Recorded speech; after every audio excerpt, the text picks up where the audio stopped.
What the Moon Brings. Written by H.P. Lovecraft. I hate the moon. I am afraid of it. For when it shines on certain scenes familiar and loved, it sometimes makes them unfamiliar and hideous. It was in the spectral summer when the moon shone down on the old garden where I wandered, the spectral summer of narcotic flowers and humid seas of foliage that bring wild and many-colored dreams.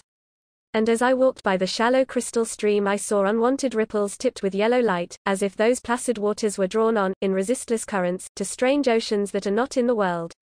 Silent and sparkling, bright and baleful, those moon-cursed waters hurried I knew not whither, whilst from the embowered banks white lotos blossoms fluttered one by one in the opiate night wind and dropped despairingly into the stream, swirling away horribly under the arched, carven bridge, and staring back with the sinister resignation of calm, dead faces. And as I ran along the shore, crushing sleeping flowers with heedless feet and maddened ever by the fear of unknown things and the lure of the dead faces, I saw that the garden had no end under that moon, for where by day the walls were, there stretched now only new vistas of trees and paths, flowers and shrubs, stone idols and pagodas, and bendings of the yellow-litten stream past grassy banks, and under grotesque bridges of marble. And the lips of the dead lotos faces whispered sadly, and bade me follow, nor did I cease my steps till the stream became a river, and joined amidst marshes of swaying reeds and beaches of gleaming sand the shore of a vast and nameless sea. Upon that sea the hateful moon shone, and over its unvocal waves weird perfumes brooded. And as I saw therein the lotos faces vanish, I longed for nets that I might capture them and learn from them the secrets which the moon had brought upon the night. But when the moon went over to the west and the still tide ebbed from the sullen shore, I saw in that light old spires that the waves almost uncovered, and white columns gay with festoons of green seaweed. And knowing that to this sunken place all the dead had come, I trembled and did not wish again to speak with the lotos faces.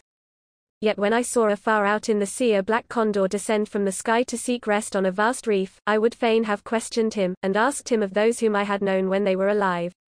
This I would have asked him had he not been so far away, but he was very far, and could not be seen at all when he drew nigh that gigantic reef.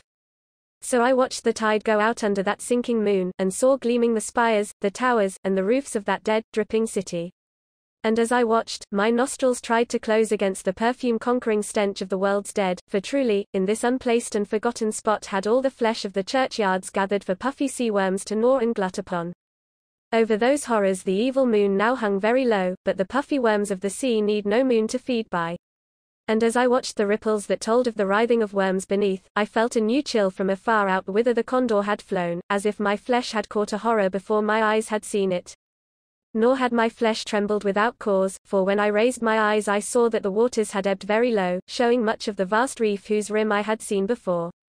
And when I saw that this reef was but the black basalt crown of a shocking Acon whose monstrous forehead now shone in the dim moonlight and whose vile hooves must pour the hellish ooze miles below, I shrieked and shrieked lest the hidden face rise above the waters, and lest the hidden eyes look at me after the slinking away of that leering and treacherous yellow moon.